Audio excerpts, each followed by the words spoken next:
முதல்ல பொறுத்த வரைக்கும் பாத்தீங்க அப்படின்னா நெதர்லாண்ட்ஸுடைய பாசிட்டிவ் பேட்டிங் அப்படின்றது பாத்தீங்க அப்படின்னா வந்துட்டு இந்த ஸ்பின் எல்லாம் வந்துட்டு சும்மா முட்டி போட்டு அவங்க அடிச்ச ஸ்வீப் ஷாட்.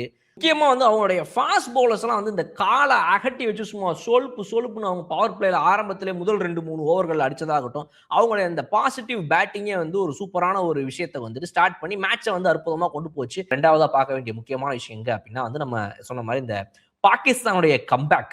என்னமா ஒரு கம்பேக் அப்படின்னா, இந்த டாப் 4 பேட்ஸ்மேன் போட்ட அடிங்கிறத தாண்டி கண்டெயின் பண்றாங்க. இப்ப இந்த ஸ்காட் எட்வர்ட்ஸ் அடிக்க விடாம கண்டெயின் பண்றதாக இருக்கட்டும், ஸ்பின் பவுலிங்க உள்ள நல்லா இன்ட்ரோடியூஸ் பண்ணி வந்துட்டு ஒரு நல்ல ஒரு பேலன்ஸ் டீம்ல வந்து வச்சதாக இருக்கட்டும், எல்லா வகையிலயுமே வந்து அவங்க அந்த அந்த ஃபர்ஸ்ட் இன்னிங்ஸ் டோட்டல வந்து நல்லா கம்மி பண்ணி விடுறாங்க. 3வது மேட்டருக்கு வருவோம். நெதர்லாண்ட்ஸோடைய பவுலிங். இந்த சேஸை பொறுத்த வரைக்கும் பாகிஸ்தான் எந்த அளவுக்கு பாசிட்டிவ் ஸ்டார்ட் அப்படின்னா ஓவருக்கு 10 ரன் அப்படின்ற மாதிரி அடிக்க ஆரம்பிக்கிறாங்க. பொலம் பொழக்க ஆரம்பிக்கிறாங்க. அதர் எண்டில் வந்துட்டு இருக்கிற பேட்ஸ்மேன் ஃபர்ஸ்ட் ஓப்பனிங் அவுட் ஆனதுக்கு அப்புறமா திரும்ப உள்ள வரது யாருன்னா சல்மான் வராரு.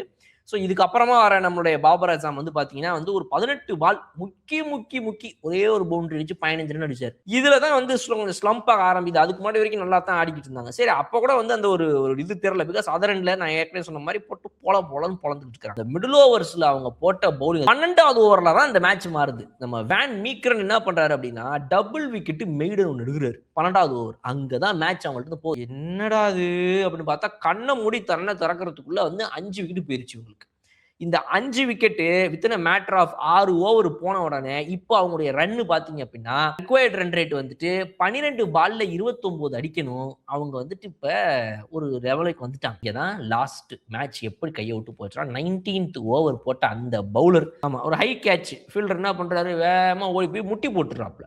முட்டியை போட்டு அவர் கேட்சை கீழே விட்ட உடனே அவ்வளவுதான். ஸோ இந்த ஓவரில் அடிச்ச அந்த 3 6 தான் மேட்ச் அவன் கையை விட்டு போச்சு. 29 ஃப்ரம் 12 அப்படின்னு இருந்தது. வெறும் நீ வந்து 4 ரன் அடிச்சா அவங்க கடைசி ஓவர்லன்ற மாதிரி கொண்டு வந்து நிப்பாட்டி விட்டுருச்சு. 24 ரன் அந்த ஓவரில் அவங்க அடிச்சது, இன்க்ளூடிங் 3 சிக்ஸஸ். ஸோ இதுதான் வந்து மேட்சை பாகிஸ்தான் பக்கம் திருப்பிச்சு நெதர்லாண்ட்ஸ் கிட்ட இருந்து வெளியே எடுத்துட்டு போச்சு.